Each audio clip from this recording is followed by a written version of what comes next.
آج جو میں بتانے جا رہا ہوں ذرا اس بات کو غور سے سنیے گا۔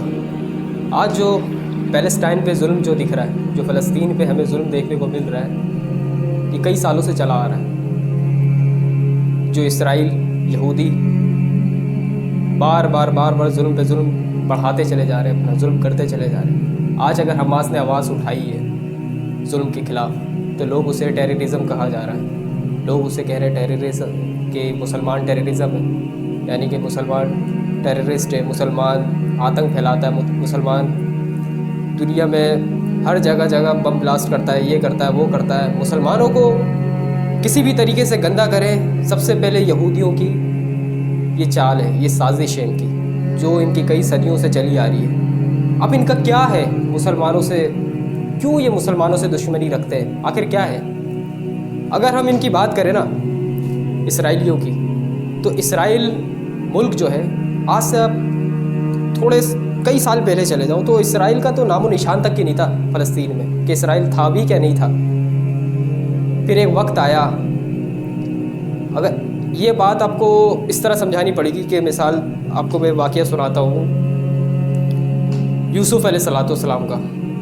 جب یوسف علیہ السلام مصر گئے، جب آپ کو مصر بھیج دیا گیا اللہ کے حکم سے، جب آپ چھوٹے تھے تو آپ کے سارے بھائیوں نے آپ کے ساتھ دشمنی جو کری، آپ کو کنویں میں ڈال دیا۔ ایک بہت طویل واقعہ ہے وہ، خیر اس طرف میں نہیں جاؤں گا، بس اتنا بتانا چاہتا ہوں کہ جب یوسف علیہ السلام مصر میں جب وزیر خزانہ بنے، آپ کی ایک بلند و بالا مقام اللہ تعالیٰ نے آپ کو دیا، عطا کیا، تو یہی لوگ جو تھے بنی اسرائیل، ان لوگوں کو کافی عزت ملی۔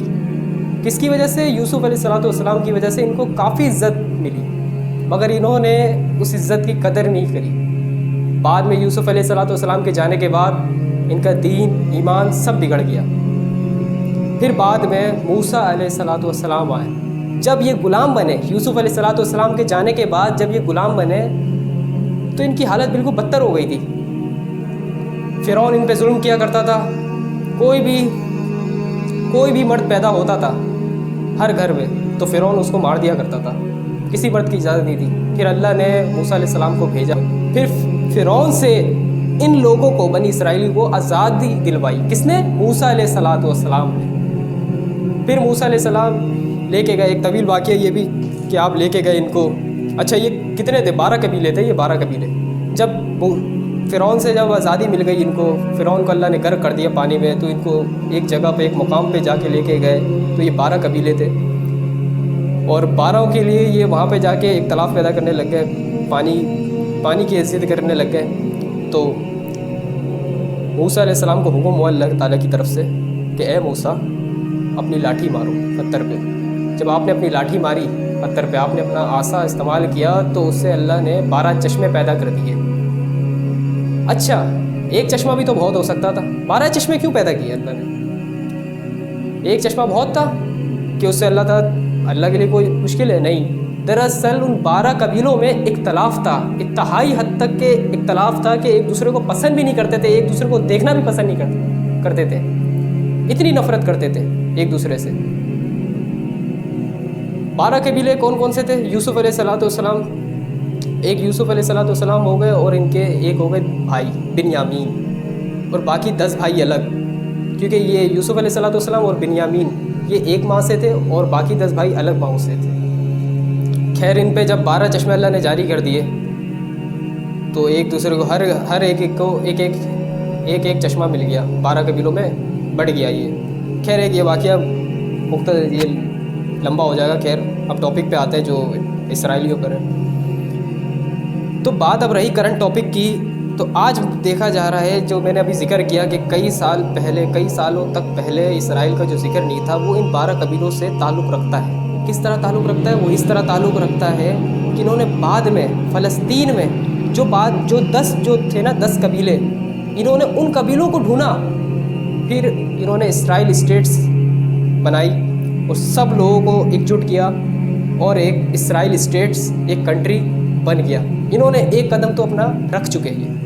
اب یہ لوگ جب ایک قدم انہوں نے اپنا جما لیا، تو اگلا اسٹیپ تھا ان کو دیکھنا تھا اب ہم دنیا پہ اب کیا کریں کہ جو ہمارا پلڑا ہر چیز میں بھاری رہے۔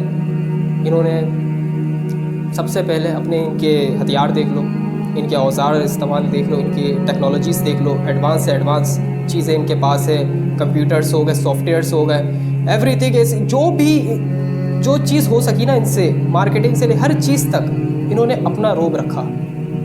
اور ٹیکنالوجیز کی تو جناب ان کی بات ہی نہیں کرو، ٹیکنالوجیز میں تو یہ ہائی اپ لیول والے لوگ ہیں. اور سب سے پہلے اتحاد، جس قوم میں اتحاد رہا ہے نا وہ قوم ہمیشہ طاقتور ہوئی ہے.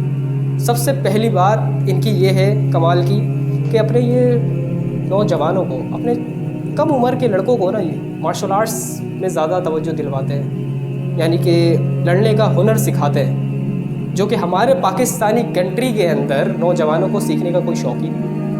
کہ کل کو جہاد پہ جانا ہو گیا تو کیا کرو گے؟ جہاد پہ جانے کے لیے بس ہر جگہ آپ جائیں، کبھی محفل میں بیٹھیں، کسی جگہ پہ آپ بیٹھ جائیں تو جب بات ہو رہی ہوگی پیلسٹائن پہ ظلم کی تو کچھ لوگ بہت اچھل کے آئیں گے، اسے بولیں گے یار ہم بھی جائیں گے، یار ہم جہاد پہ جائیں گے، ہم پیلسٹائن پہ ہم فتح کریں گے، ہم ان کو ظلم سے آزادی دلوائیں گے. دراصل کوئی نہیں کرتا بھائی، یہ بھائی کر کیا سکتے ہو؟ صرف منہ چلائیں گے خالی بیٹھ کے. اور کرنے کا جب وقت آئے گا کیا کریں گے یہ لوگ؟ کچھ نہیں کر سکتے یہ لوگ. اب آپ لوگ یہ سوچ رہے ہوں گے کہ میں یہ کیوں بول رہا ہوں؟ بھائی ہمیں بھی کچھ کرنا ہے دین کے لیے. اب جتنا ہو سکے انسان کو کچھ کرنا چاہیے. ہم اپنے الفاظوں کے طور پہ کہہ رہے ہیں تو کچھ کہہ رہے ہیں کہ قوم کو جگانا چاہ رہے ہیں، ان نوجوانوں کو جگانا چاہ رہے ہیں کہ یہ نوجوان اٹھیں، کچھ کریں. آج چھوٹے چھوٹے معصوم بچے پیلسٹائن کے نہ جانے کتنے شہید ہو رہے ہیں، اور ہم کیا کر رہے ہیں اس وقت؟ شادی، ناچ گانے، بینڈ باجا، بس یہی سب میں لگے ہوئے. ہم اس کی بجائیں گے، ہم اس کی بجائیں گے، اور جب وقت آ رہا ہے تو کچھ کر رہے ہی نہیں. کہاں ہے ہمارے حکمران یار؟ کہاں ہے ہمارے حکمران؟ کیا کر رہے ہیں اس وقت یار؟ آپ لوگوں کو کچھ تو کرنا چاہیے یار. آپ لوگوں کے ہاتھ میں کل کو بروز محشر کے روز اللہ آپ لوگوں سے پوچھے گا اس بارے میں کہ آپ لوگوں نے کیا ہے. سر آپ کو جواب دینا پڑے گا اس بارے میں. مرنے کا کوئی غم نہیں ہے بھائی، ایک گولی، ایک بلٹ کا ہوتا ہے کھیل سارا، موت آپ کو مل جاتی ہے. مگر جینا ہے نا تو ایسے جیو کہ کچھ کر کے جاؤ. بدر میں 313 تھے اور فتح کیسی ملی؟ سب اللہ کی مدد تھی. اب اگر ہم یہودیوں کی اسٹریٹجی کے بارے میں، کیا ہے آخر؟ ایسا کیا ہے پیلسٹائن میں جو وہ اتنے حد تک کے ظلم کرتے ہیں بار بار؟ کیوں؟ آخر کیوں؟ ایک سوال ہے من میں، کیوں؟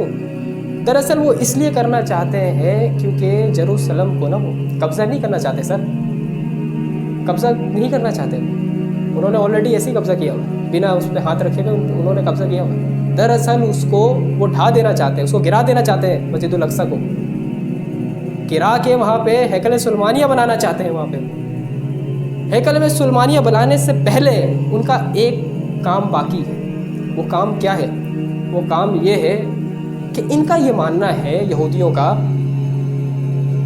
کہ کچھ چیزیں ہیں پیغمبروں کی، کیونکہ ظاہر سی بات ہے وہ رحمتوں والی جگہ ہے، برکتوں والی جگہ. اللہ نے خود قرآن میں کہا ہے کہ ہم نے مسجد الاقصی یعنی کہ یروشلم کو ہم نے رحمتوں والا بنایا ہے، رحمتوں والی جگہ ہے.